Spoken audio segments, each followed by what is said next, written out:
86. Даалт ухамсарын хүчин 19-р зууны хамгийн том нээлт. Мерфи докторийн байнгын үйлчлүүлэгчдийн нэг костюмны дэлгүүрийн эзэн охиныхоо тухай инхүү ярьжээ. Би өнөөдөр 20,000 долларын үнэтэй булгамжтай хараад ирлээ. Надад ахадсан үнэтэй зүйл чунж байгаа мэдсэн ч тэр балтайг өмсөхийг маш ихээр хүсэж байна гэж охин минь хэллээ. Эцэг нь Мерфи докторийн онолыг мэдэж байсан болохоор охиндоо тэр булган балтайг гартаа барьж байна гэж төсөөл. Түүний дараа тарган сайхан усыг нь гараараа илж байгаагаар мэдэр. Түүнийг өмсөж байгаа агшныг сэтгэлдээ болгожээ. Мерфи докторийн яриаг нэг бус удаа сонсож байсан охин эцгийнхээ зөвлөмжийг хүлээн авч дотоод сэтгэлдээ булган балтай өмсөж байгаагаар төсөөлөв. Мөн хүүхдүүд хүүхэлтэйгээ илж байгаатай адил балтайгоо илж байгаагаар төсөөлж байв. Яг энэ үед охин булган балтай өмссөн юм шиг мэдрэмж төрөв. Орой бүр булган балтайгаа өмссөнөөр төсөөлөн талархаж байгааг дуу нойрондоо өмсдөг байжээ. Ийхүү сар гарандаа болсон хэдий ч онц гойд зүйл тохиолдсонгүй. Итгэл сулрах болгонд эцсийг үзэх хүртэл төвчж чадсан хүн тусламж авч чадна гэсэн Библийн сургаал үг толгойд нь зурс хийдэг байв. Нэгэн ням гаргийн өглөө Мерфи докторийн лекц сонсоод гарч явбал нэгэн үл таних залуу түүний хөлд ир хүчдэг шүү. Тэр залуу соёлтой байдлаар уучлалгүйгээд бүсгийг машинаараа гэрш нь хүргэж өгөхийг хүсв. Бүсгүй залуугийн саналыг дуртай хүлээн авч энэ явдал тэр хоёрын уулзах шалтгаан болж хоёр бүтээгөө олон татамсах боломжийг олгов. Гэтэл нэг өдөр залуу алмаазан бүсгүйд бэлгэлэнгээ гэрлэх санал тавив. Тэгээд би нэг балтаа харсан, та өмсвөл үнэхээр үзэсгэлэнтэй харагдах болно гэж нэмж хэлв. Хоёулаа хамтдаа балтаа үзэхээр очтол тэр нь удаан хугацааны турш дотоод сэтгэлдээ төсөөлөн бодож байсан булган балтай байв. Итгэлээр сийлэгдсэн даалт ухамсарын хүч нь 19-р зууны хамгийн том нээлт байсан. 87. Хинч ашиглаж болох бурхны хүч. Нэгэн залуу сэтгэлээ удлав. Миний мөрөөдөл хүүгээ их сургууль сургаад шинэ орон сууц бэлдэж өгөх байлаа. Гэвч болж бүтэж байгаа зүйлийг чалга гэв. Мерфи доктор түүнтэй ярилцаж суухдаа ямар нэгэн зүйлд өдөржин санаа завиндаг. Сэтгэл санаа нь докторгүй байж сууж ядсан байдалтай байгааг нь олж хараад бурхны хүч даалт ухамсар хинт ч байдаг.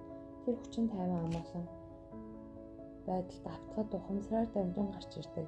Тиймээс юуны түрүүнд өөрийгөө гадаад ертөнцийн элдв дуу чимээ шууганаад тасалж намган байдалд автуулахыг хичээгээрэй.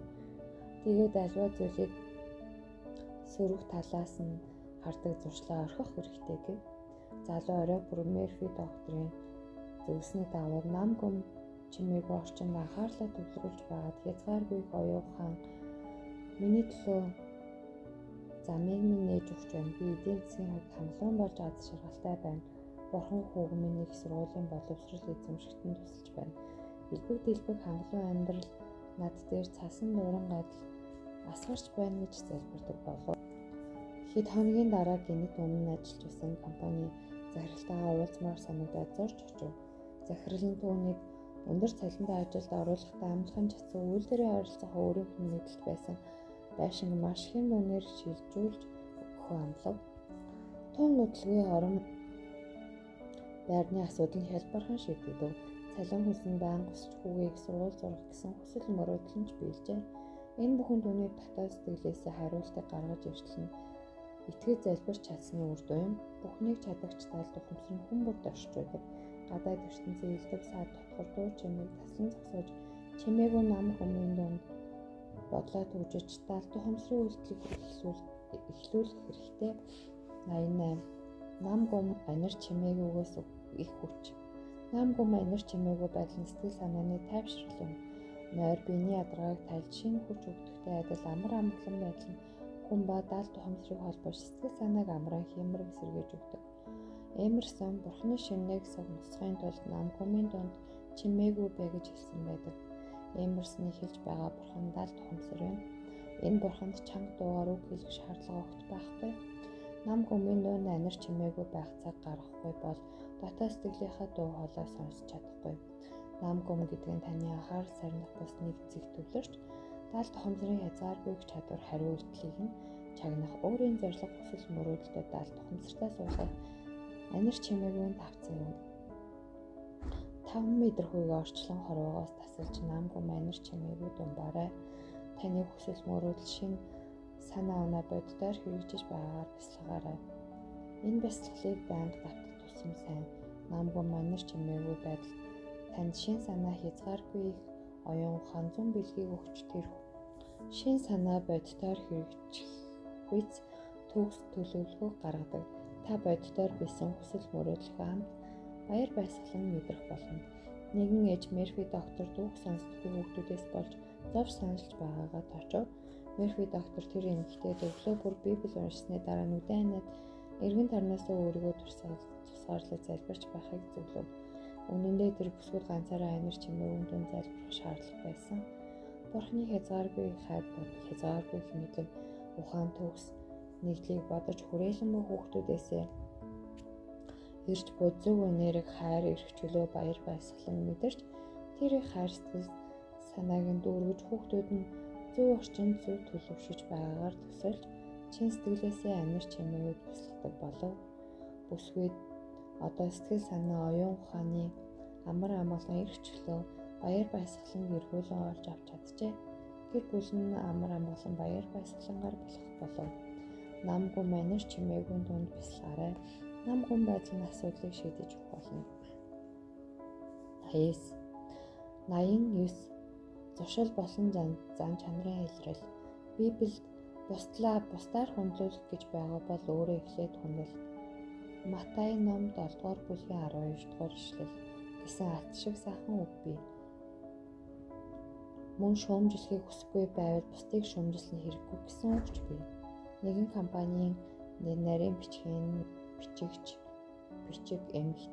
бичигч эмэгтэй маш ихээр бухимдсан байдлаар Мерфи доктортой уулзаж өөр тохиолдож буй явдлаа нэгэнгүй тоочов. Уурлах голчлогын нэмэгтэй ажилчид нь түүний үг хэлүүлтийг нэггүй дуурайхаас гадна өөрийнх нь тухай уул үндэсгүй хов яриад илгэсэнд байв.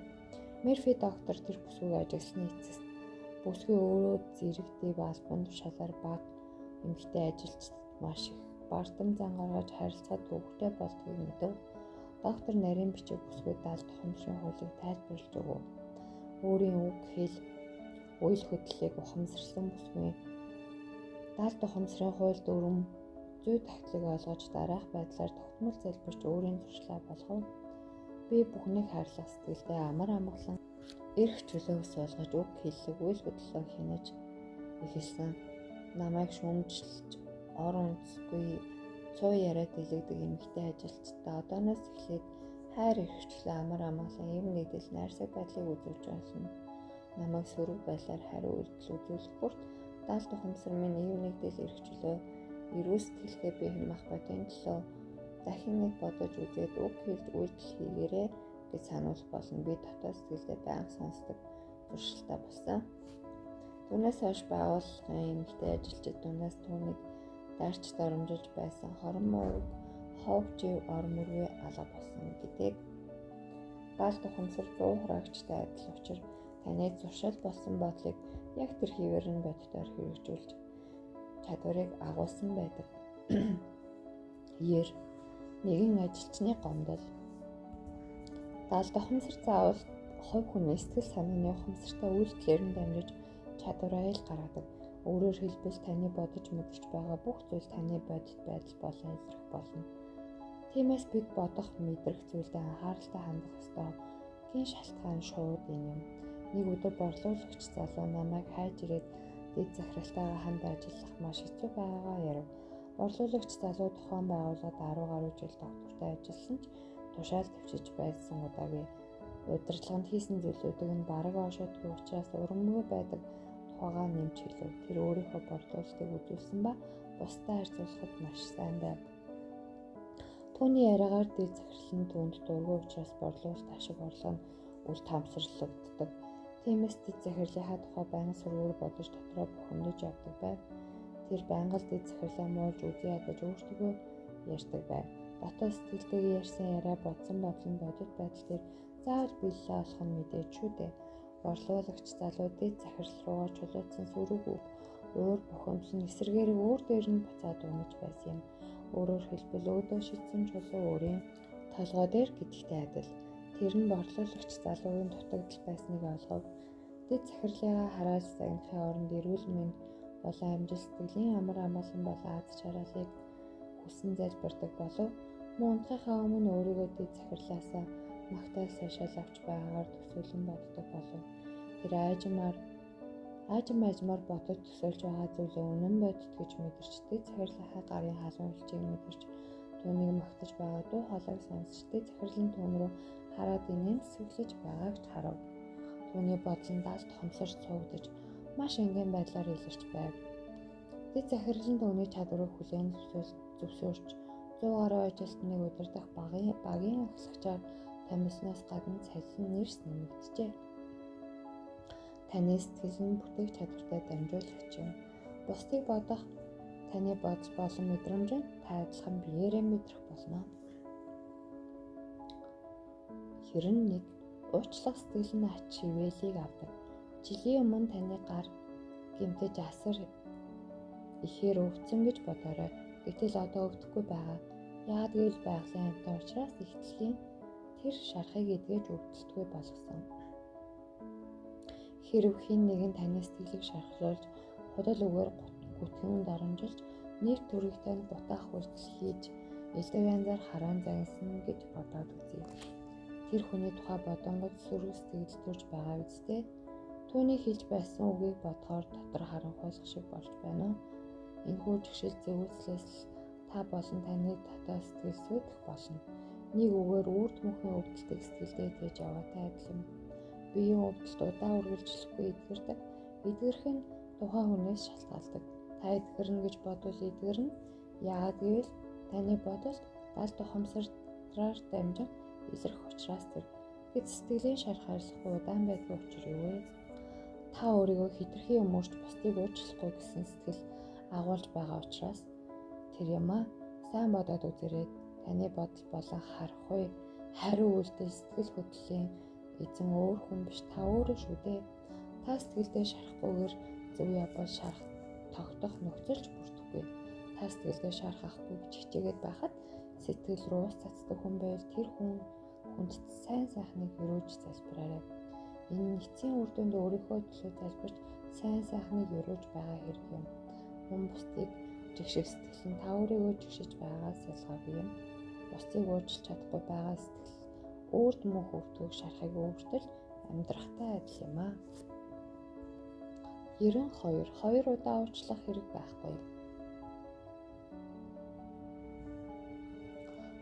Бусдыг уучлах гэдэг маш хэцүү зүйл. Тэгвэл уучлах чаддаг хүний амьдралд ер бусын зүйл тохиолддог.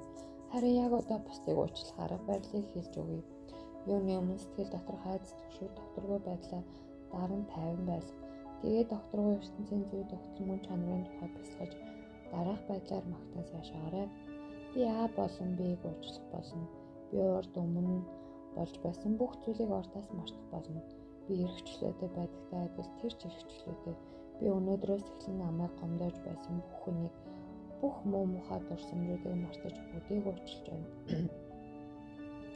Бүх хүмүүс эрүүл их аз жаргал цаашлаад аз хямар дүүрэн байхыг хүсэн өрөөж байна. Намайг төвөгтэй байдалд оруулдаг хүний тухай бодогдох юм бол би таныг уучлсан. Бүх аз сайн сайхан бүхэн таних гэж хэлэх болно. Та бид хоёр хоёулаа эрхчлөөтэй хүмүүс ямар байна үнэхээр гайхалтай байгаа биз дээ. Та нэг удаа уучлсан бол дахин залбирч түүний тухай бодох шаардлагагүй. Тэр хүн толгойд орж ирэх юм уу?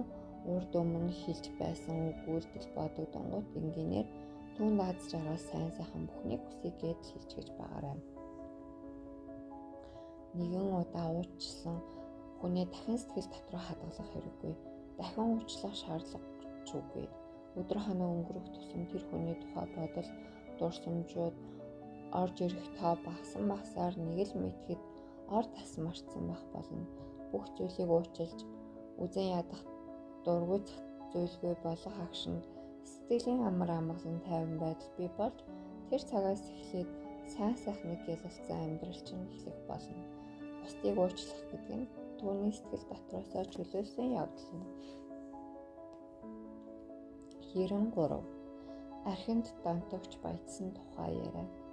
Та бол зуршлаараа бүтээгдсэн хүн юм. зуршил нь таны дотор байгаа даал тухамсрын хэрэгжилт юм. Бүжиглэхдээ явсан сэлэхдээ машин жолоодох жис сурахдаа хэд дахин давтаж байж дадлагддаг. Энэхүү давтал дасгал сургуультанд даал тухамсрын гүнд бат бөх суулгаж өгч байгаа үйлдэл юм. Ингэснээрээ даал тухамсар аяндаа туршил болгодог. Энэ төрөлхийн бус олдмол арын шин шууд таны болон үйл хөдлөлийн тухай даал тухамсрын хариу үйлдэл юм. Чон гэдэг залуу өөрийнхөө согтууруулахундаа хэтрүүлж хэрэгэлдэг зуршилтай маш их санаа зовдөг байв. Арх дахиж уухгүй гэсэн шийдвэрийг олон удаа гаргаж байсан ч дандаа л бүтлгүүдч байлаа. Бүтлгүүдх агшин даал тухамсар маш хүчтэй тохиогоор хэрэгжүүлж түүний сул тал хөгдөж дахиад л бүтлгүүдл үргэлжилсээр байв. Тэр энэ байдлаасаа болж эхнэр хүүхдүүдээсээ тусдаа амьдрах болов.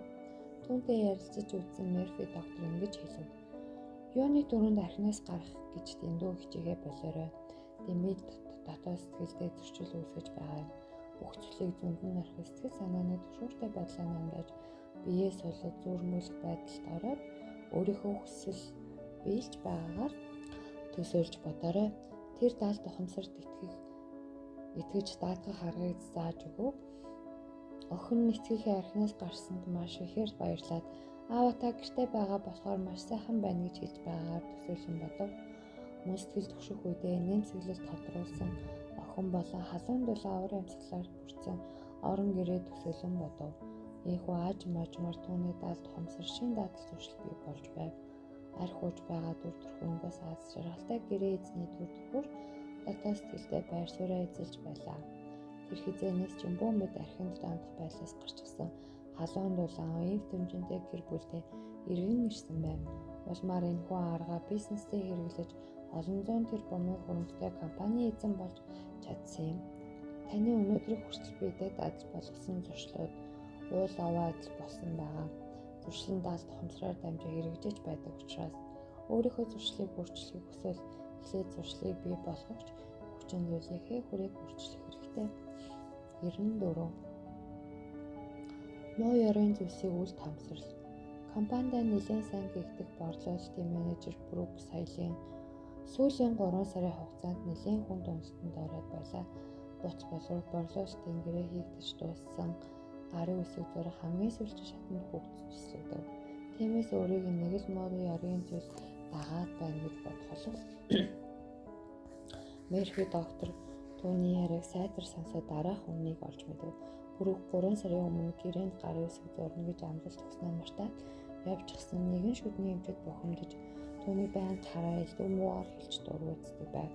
Тэгээд босод зочдыгч бас түн шиг байх вэ гэж өөрийн мэдлгүй юм мэддэг болжээ. Энэхүү бодлон даал тухамсар сувдаж хамгийн сүүлчийн шатанд очиод цуслагдах бий гэсэн санаа завнаж байсан зүйл нь муу зүйлийг давтамж болж бодолтой гарч ирсэн. Библийн сударт миний хамгийн хайж имэж байсан зүйл над дээр бов гэж бичсэнтэй утга нэг юм. Брукын асуудал өөрийн дотоод сэтгэл байсныг ухаарч байнга эргэжүүл бодож сэтгэлдээ байгаа хэр буртгийг арилгах нь юунаас илүү чухал гэдгийг ойлгожээ. Энэ цаг мөчөөс эхлээ сэтгэл заримлын сүүлийг таслахаар сэтгэл шулуудаг. Брук өглөө бүр үйлчлүүлэгчтэй өгтөж авахар гарахын өмнө даал тухамсрын хязгааргүй оюун ухаантай нэг бий гэж баяртайгаар бодож даал тухамсар өөрийнх нь залбиралд хариулт өгнө гэдэгт баттгтгээ өөртөө сонсогдохоор чангалдаг байв. Энэ залбирлыг өглөө бүр үйлчлүүлэгчдийг хүлээн авах өмнө болон хойно унтахын өмнө давтаж хэлж байсан ба хэд хоногийн дараа шинэ зуршил өөрийнх нь даал тухамсарт бат бөх тогтож маш олон гэрээ амжилттай хийж чадсан юм. Дотоод сэтгэлдээ эрэг бүхнийг агуулснараа чадварлаг борлуулагч болж чадсан юм.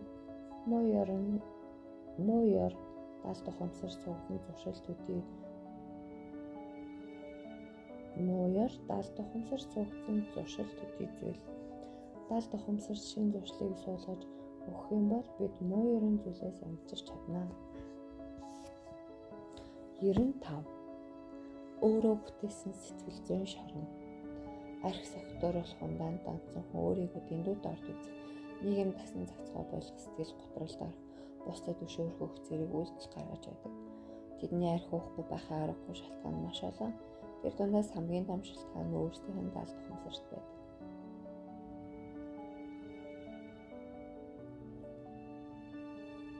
Донтолтоос гарах ордлого хийх гэвэл эхлээд өөрийгөө архи согтууруулах зүйлд донтогч гэдгийг шударгаар хүлээн зөвшөөрч асуудлаас зайлсхийх хэрэггүй. Олон хүмүүс архины донтолтоос гарч чаддгүй шалтгаан нь өөрийнхөө бодит байдлыг хүлээн зөвшөөрч чадахгүй учраас тэр. Хүний амьдралын ирээн бараа хатуу бэрхтээ нүүр тулахаас айх, зайлсхийх альва нэгэн хариуцлагаас бултах гэж арх хүн уусаар энэ нь явандаа донтолт болдог. Энэ бүгдийг даалт ухамсарын байр сууриас харуул өөрийнхөө бий болгох сэтгэл зүйн шоронд амьдарч өөрийнхөө буруу итгэл үнэмшил бусдын хүлээсэнд ордог гэсэн үг. Төрөлхийн согтууруулах ундааны донтогч гэж байхгүй. Энэ нь зөвхөн таны буруу зуршлаас болж бий болсонд олдмол зүйл юм. Та энэхүү олдмол зуршил одоо цаг дээр өөрийн байр сууриас хариу үйлдэл үзүүлж байгаа нь энэ арга барилыг та өөрөө сонгосон. Даалт ухамсарын агуу хүч таныг согтууруулах ундаан шунах байдлаас чөлөөлж болох юм. Өгч чадах юм. Эхлээ сэтгэл санаагаа тогтвортой байлгах анир чимээгүй намгүй орчныг бүрдүүлэх хэрэгтэй. Тайван амгалан байдал сэтгэлийн мухарт байгаа ертөнцийн тухай өшөөрөх дайсахнах зүйлгүй амар амгалангийн төлөв бас бол хийгээрэй. Архи ухаа болсон эрхчлөө бүгд минийх. Би тэр бүхэн талархаж байна гэж хэд хэдэн удаа эрс шийдэмгий тунхаг үйлч хэлээрэй. Мөн гэр бүл найз нөхдийнхөө архинаас гарсан явдал баяр хүргэе гэд баяртайгаар эмээнсэглэж өдөр дуу хоолой төсөөлөөрэй. Тэгээд үүнийг өөрийн болтол дахин давтаж хэлээрэй. Хизээ нэг өдөр бодит байдал болон илэрхэн гарцаагүй. Архин дондох гоо шалтгаан тухайн хүний сөрөг бодол юм. 96. Айдас бол хүн төрөлхтний хамгийн том дайсан. Соёлын сургуулийн дуулаачийн ангид сурдаг нэгэн эмэгтэй оюутан маш сайхан хоолойтой сонгон шалгаруулалтанд орох бүртээ байнга л бүтлгүүдтэй байв. Бүсгүй олон хүний өмнө гарахаас маш их нэмэдэг байв.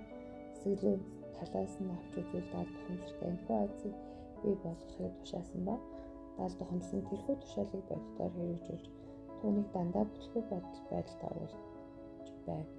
Өнгөрсөн удаа сонгон шалгаруулалт нь орж байхдаа маш том алдаа гаргажээ. Учир нь тэр нотносоо буруу өнгөөр дуулж сандарч твсэндээ газарт лаг хитл суугаад чангаар үйлжээ. Энэ явдлаас хойш оюутан бүсгүй тайзны айцаа даван туулахар шийдэв. Бүсгүй орондоо туршлагатай зөөлөн сандлаар суугаад биеэ сулууш мэдээ аймаг сэтгэл санаагаа маш тайван болгов. Биеэ хөдлөхгүй байхын даалт ухамсарын дохио хүлээж авах хамгийн тохиромжтой байрлал юм. Оюутан бүсгүй би маш сайхан уянгалах хоолоогоор дуулж чаддаг. Би маш тайван амгалан аюулгүй орчинд өөртөө итгэлээр дүүрэн байна гэж өөртөө сонсогдохоор маш олон удаа давтаж хэлв. Өөрийгөө маш сайхан уянгалах хоолоогоор олон хүний өмнө чадварлаг дуулж байгаагаар уруулан бодов. Тэрээр энэхүү сөрөг дохиог эрэг идэвхтэй дохиогоор сольж чадлаа. Бүсгүй энэгүй өдөр бүр 5 минут завч хүлээтэй үедээ 10 минут намгүй орчинд дуужид 50 байдлаар сэтгэлийнхаа муухай шингэтэл давтаж хэлдэг байв. Түүнээс хойш 7 хоногийн дараа оюутан бүсгүй маш тайван өөртөө итгэлтэй болж чадсан бөгөөд энэ байдлаа өөрөө ч алмарч байв. Сонгон шалгаруулалтандаа ч маш чадварлагаар ур чадвар үзүүлж чадсан юм. Энэ найзыг давж гарч чадсан бодит жишээ. Айдас нь хүн төрөлхтний хамгийн том дайсан юм. Бүтлгүйд л өвчин мөн хүмүүсийн муухай харилцааны артаас айдас атиагаад байж байдаг учраас тэр 97. Шалгалтанд санаа зовхгүй байх нууц арга. Ихэнх хүмүүс шалгалт өгөхөөр мартах нь илбэг болдог. Тэд яг шалгалт өгч байх үеэр огт санаанд орохгүй байсан зүйл шалгалт дуусангууд гинэт толгойд зурсгийж орж ирдэг гэж хэлжээ. Бүтлгүйдэх байх гэж бодож байсан болохоор л бүтлгүйдэх нь даалт ухамсарын хууль юм. Энэ нь бодолтой байнга анхаарал хандуул гэсэн үг юм. Ангаахын нэгэн сургуулийн оюутны тухай яриа. Тэр салбарынхаа оюутнууд дундаа хамгийн толгой сайтай гэгддэг. Хэрэн бичгийн шалгалт, аман шалгалтын үед хамгийн амархан асуулт асуусан ч хариулж чадхаа байждаг. Шалгалт өгөөд ирэхэд хэд хоногийн өмнөөс санаа зовж айж эхэлдэг. Энэ нийцийн үр дүнд өөрийгөө бүтлгүйдэн шүү гэдээ даалт ухамсар суулгаж өгч байгаатай адил юм. Мерфи доктор түүнд даалт ухамсар ной санамжийн агуулга учраас уншсан ном, сонссон лекц, бүгдийг тэмдэглэж авч байдаг төдийгүй тухайн хүний итгэл үнэмшилд хариулж үзүүлж байдгийг тайлбарлаж өгөв. Тэгээд даалт ухамсартай харилцаагаа сайн байлгахын тулд маш уужуу тайван сэтгэлээр өөртөө итгэлтэй байгаарай гэж зөвлөжээ. Мерфи докторын зөвлөмжийн дагуу тэр өөрийгөө сайн үнэлгээ бүхэн шалгалтын хуудасаа ээжтэй үзүүлж магтаа сонсож байгаагаар төсөөлдөг байв. Өөрийгөө аз жаргалтай байгаагаар төсөөлөн бодох тусам даалт ухамсарт аз жаргалтай хариултыг заавал өгдөг. Тэр дараагийн шалгалтуудаа маш сайн үнэлгээ авч эргээр төсөөлсөн бодит байдал дээр хэрэгжихийг биеэрээ тушиж үзсэн юм. Шалгалтын үеэр мэддэг зүйлээ санахгүй байх нь айдас арднуудад байж байгаа гэсэн үг юм. Эхлээд айдсаас ангижиж чадахгүй юм бол мэдлэгийг амлуулж чадахгүй. 98. Айцыг давах зам. Уснаас өндрөөс гэх мэт янз бүрийн зүйлээс айдаг хүмүүс бий. Хүн төрөлхтөн ерөөхдөө өндрөөс унах, хит чанга, аль эсвэл хахир муухай дуу чимээнээс айх гэсэн төрөлхийн хоёр л айцтай байдаг. Энэ нь гаж буруу зүйл биш, харин өөрийгөө хамгаалахын тулд байгалаас авсан сэрэмжлүүлэх байх ёстой үйлдэлийн нэг л юм. Жишээлбэл машин дэргэд тулж ирж байгаа чимээг сонсоод замын хажуураа зайлж зогсох зэрэг нь өөрийгөө хамгаалж буй үйлдэл юм. Гэвч айц нь хэвэн байдлаасаа хэтрээд ирэхээр хөнөөлтэй байдаг. Яг гэвэл өөрийнх нь айж имэж байсан зүйл бодит болох учраас тэр хэвэн бус айдас нь төсөөлөн бодох чадварт нөлөөлдөгтэй найдал. Айцыг дарах төсөөлөн бодох арга гэж бас бий. Хэрв та уснаас айдаг бол нам хүм орчинд тайван суугаад өдөрт 2-3 удаа 5-10 минут усан сэлж байгаагаар ургуулсан бодоорой. Үнэхээр усан сэлж байгаа юм шиг усны хүтнийг гар хөлөөрөө мэдэрч төсөөлөөрэй. Тэгээд тэр агшинг маш сайхнаар мэдэрч хүлээж аваарай. 1-2 өдөр болж төсөөлснөөр биелэхгүй нь ойлгомжтой. Учир нь таны бодол төсөөлж байгаа зүйлийг даалт ухамсар нь тусгаж аваад хизээ нэг өдөр бодитоор хэрэгжүүлдэг. Энэ даалт ухамсарын хуулим өндрөөсөө хайц ба үнэтэй адил юм. Өндрөөсөө хайц бас үнэтэй адил юм. Та өөрийгөө өндөр уулын хараад гараад байгаагаар төсөөлөд бодит юм шиг мэдрээрэй. Уул усны үдсгэлэг мэдрээрэй. Ингэж бодоод байвал өндөр ууланд ч маш амархан гарч чадна гэсэн зориг бий болно. Удахгүй та чадах болно. Энэ арга барилыг хаан ч юунд ч хэрэгжилж ашиглаж болно. Та бизнестэй хайр сэтгэлгээд бүхий л зүйлдээ туршиж хэрэгжилж болно. Таны даалт ухамсар нь яг эд шидийн халаастай адил юм. Уснаас айдаг бол усан сэлж өөрийнхөө дүр төрхийг төсөөлөн бодоорой. Хэвийн бус айцыг заавал давж гарч чадах болно. Уснаас айдаг бол усанд сэлж буй өөрийнхөө дүр төрхийг төсөөлөн бодоорой. 99. Бүтлгүүтлээс айдаг бол амжилтанд анхаарлаа хандуул. Бүтлгүүтлээс айж байгаа бол анхаарлаа амжилт руу хандуулад үзээрэй. Өвчнөөс айж байгаа бол эрүүл бие махбодыг бодож, аваар ослоос айж байгаа бол бурхны хамгаалтыг, хүлээс айж байгаа бол мөнхийн амьдралыг бодож байгаарай.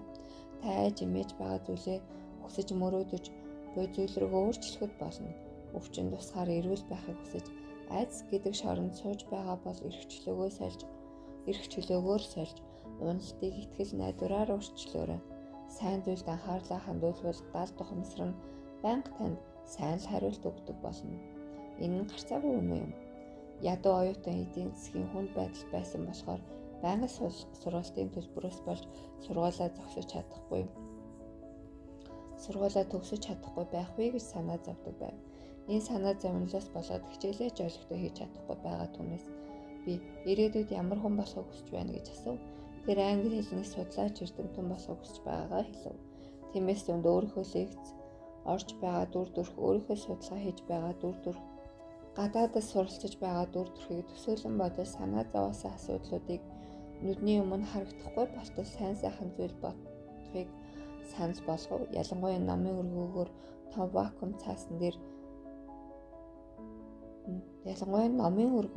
вакуум цаасан дээр зураад нүдэнд харагдах газраа өлгөөрэй гэж нэмж хэлв. Тэр өдрөөс эхлээ сурагч миний хэлсэн үгийг үйл хөдлөлөөр хэрэгжүүлж эхлэв. Түүнээс хойш өр бусын зүйлүүд шил дараалан тохиолдож олон газраас тэтгэлэг авснаар гадаадд суралцахаар болсон. Одоо тэр оюутан мөрөөдлийн номын өргөөндөө судалгааны ажилд шимтэн сууж байна. Тэр зөвхөн мөнгөнд санаа зовоод байсан ба магадгүй их сургуулиа төгсөж чадахгүй байх байсан. Хүсэл нэрмэлзэл бүх зүйл болно бүтнэ гэдгийг зааж цөхрөл гутрал бүх зүйл болохгүй бүтэхгүй гэдгийг заадаг. Дугаар 100. Таны сэтгэл мөн. Таны дал тухамсар хөгшөрдөггүй. Дал тухамсар нь он жил цаг хугацааг даван тулдагч түүн төгсгөл гэж үгүй. Учир нь саясар огтруугаас үүсч хүний биеийн нэг хэсэг болон оршин тогтнож байдаг учраас өгдөггүй. Дал тухамсар нь Атлант болон Номхон далайн ус адил хязгааргүй өргөн удам, хязгааргүй гүн гүнзгий тул хизээч шахагдшгүй арвин юм. Тэр өргөн удам далайн гадаргуу дээр тасралтгүй давлгаа үүсэж байдаг. Тэрхүү давлгаа нь бүр нь хувь хүний дотоод сэтгэлийн ухамсарм давлгаа бүр өөр хэлбэртэй. Гэвч тэр нэгцийн үр дүнд өргөн удам далайн гадаргуу ямар нэгэн эд зүйлтэй адил нэгэн хэлбэр дүрстэй байдаггүй. Үндийн босож ирэх давлгаа хизээ нэгэн цагт сарнин үгүй болдог. Тэнгэр огтруугүй анх үүсгэд хичнээн олон хүн амьдарч байгаад бутсан бол бүх зүйл сарнин үгүй болж бас дахин бий болдог. Нэг давлгаа нь алга болж байхад нөгөө давлгаа нь дахин бий болж байдаг. Дөнгөж сая хараад зогсож байсан давлгаа сарниж алга болчихлоо гэд гунхирч харуулдаггүй биз дээ. Тэртээ тэргүй тэр далайн гадаргуу дээр давлгаа дахин үүсгэн зам юм. Далаатай дүүцэх дал тухамсрын нэг давлгаа болсон бид бие сэтгэлээ түнд татгаснаар аз жаргалтай амьдралаар амьдарч чадах юм. Далаа хөгшөрхийг мэдэггүйтэй адил дал тухамсарт өтлөх гэсэн ойлголт байдаггүй. Тиймээс таны сэтгэлч гэсэн мөнх юм. Америкийн нэгэн мужийн эмчийн судалгаанд хүн өндөр насллаа гэд хөгшрөлт явагддаг юм биш. Сэтгэл болон бие мах бодит хортой нөлөө нь цаг хугацааны тухай айдас болохоос цаг хугацаа өөрөө биш гэж хэлсэн. Ажлын ирч 60 наснаас хойш буурдаг гэсэн үзлийг эсрэг тавьсан Кантийн онолд амжилттай яваа хүмүүсийн ихэнх нь 60 наснаас хойш улам ирч хүчтэй болж алдартай бүтээлүүд туурж байсан тухай дурдсан байдаг. Аз жаргал нь хүн төрөлхтний сайн үеийн үр шим. Зорилго дундах зорилго, үнцийн доторх үнцийн юм. Аз жаргал нь баяр баясгалан эрхчлөөг өгдөг сэтгэл юм. Хичээвэл хийн ч олж чадах хүний амьдралын сайхан үнэртэй цэцэг юм. Төгсгөлийн үг. Баяжих болон амжилт гаргах мэрэгэн ухаан дал тухамсарт байдаг. Бидний өмнөх үеийнхэн одоо хугацааны турш би хинбэ гэсэн асуултаас эхлээд яавал хүн шиг аз жаргалтай амьдрах вэ гэдгийг судалж олон талаас нь тайлбарлахыг зорж ирсэн. Энэ ном тэр асуултуудад хариулт өгөхөөс гадна шударгаар баяжиж амжилтын оргил хүрэх гэвэл юу хийвэл зохистойг чиглүүлж өгөхийг хичээсэн. Он удаан жилийн түүхээс харахад хүн төрөлхтний хичээл зүтгэл хязгааргүй гэдгийг баталгасаар байдаг. Өдрөөс өдөрт бид тэр их хичээл зүтгэл нь хүний дал тухамсараас гарч ирсэн нэг хэсэг гэдгийг ойлгох болсон. Бидэнд одоо байгаа байдлаас илүү чадварлаг, бүр илүү аз жаргалтай байж асар их амжилт гаргах нөөц бий гэдгийг энэ ном баталж өгч байгаа учраас тэр энэ хорвоо дээр амьдарч байгаа хэн ч гэсэн эд баялагийг хурааж амжилт гаргахыг хүсэх нь гарцаагүй юм. Тэгвэл одооноос эхлээд урдынхаасаа илүү их баяжиж амжилт гаргах гэвэл юу хийх хэрэгтэй вэ? Энэ ном нь маш олон саад бэрхшээл зовлон зүдгүүртэй тулан бүтлгүүтэж ирсэн бидэнд эд баялаг амжилтыг олох амьдралын мэрэгэн ухаан таны дотоод сэтгэлийн гүнээс хүнд орших дал тухамсар дотор байдаг гэдгийг олон байдлаар жишээгээр ухааруулж өгөхийг зорьсон. Номыг анх уншиж байхад дал тухамсараас гарч ирсэн зарим нэг ер бусын үйл явдалд эргэлзэх сэтгэл төрөх нь мэдээж. Гэвч та 10 удаа бясалгавал хүн шиг амьдрах гэж юу хэлээд байгааг ухаарч 30 удаа бясалгал хийвэл ядуу хүн өөрийгөө яагаад ядуу байгааг бүтлгүүддэг хүн өөрийгөө яагаад бүтлгүүддэг гэдгийг ойлгох болно. Эцэст нь 50 удаа бясалгавал бүгд дал тухамсрын мөн чанарт давтсан байдгийг бүрэн ойлгох болно. Тиймээс өөртөөгөө маш ойрхон байгаа амжилт, эд баялаг, аз жаргал, хайр руу гараа сунгаад аль болох хурдан барьж авахыг хичээх болно. Ингэснээр та бүгдийг яг бодит юм шиг мэдэрч эхлэн хязгааргүй ихээр догдолж аз жаргал думбах болно. Ийхүү энэ номын хамгийн сүүлийн хуудас эргүүлэх агшинд одоогийн би өчигдрийн би биш, миний эргэн тойронд байгаа хүмүүс өчигдрийн тэд нар ч биш, хорвоо ертөнц хүртэл өчигдрийнх биш юм шиг мэдрэгдэх болно. Даалт ухамсарын хүчин, шин чадвар, шин юр бусын зүйл биш юм. Хүн төрөлхтний түүх бидний хажууд биш, бидний дотор оршсоор ирсэн. Бидний амжилт, бүтэлгүйтэл аз жаргал, золгүй явдал бүгдийг өөрчилж ирсэн. Ердөөл бид бүгд бидний өөрсдийнхэн сонголт гэсэн үг юм. Ирээдүйн амьдралаа бид өөрсдөө л бүтээн. Үүнд эргэлзэх, үл итгэх, зөрчилдөх шаардлага огт байхгүй. Бүгдээрээ ээжийнхээ хэвлэгээс дөнгөж мэдлж байгаа байсан цаг хугацаа руугаа нэг эргэн харуул яаж байна? Тэндээс бид дотоод сэтгэлийн гой үзмжийг бүрдүүлэгч аз жаргалын олон сайхан өнгөнүүдийг олж харж мэдрэх юм. Даалт ухамсар нь тухайн хүний дотоод сэтгэлийн итгэл бөгөөд тухайн хүн ямар сэтгэл агуулж байгааг шууд боддоор хэрэгжүүлж өгөх чадварыг агуулж байдаг юм аа.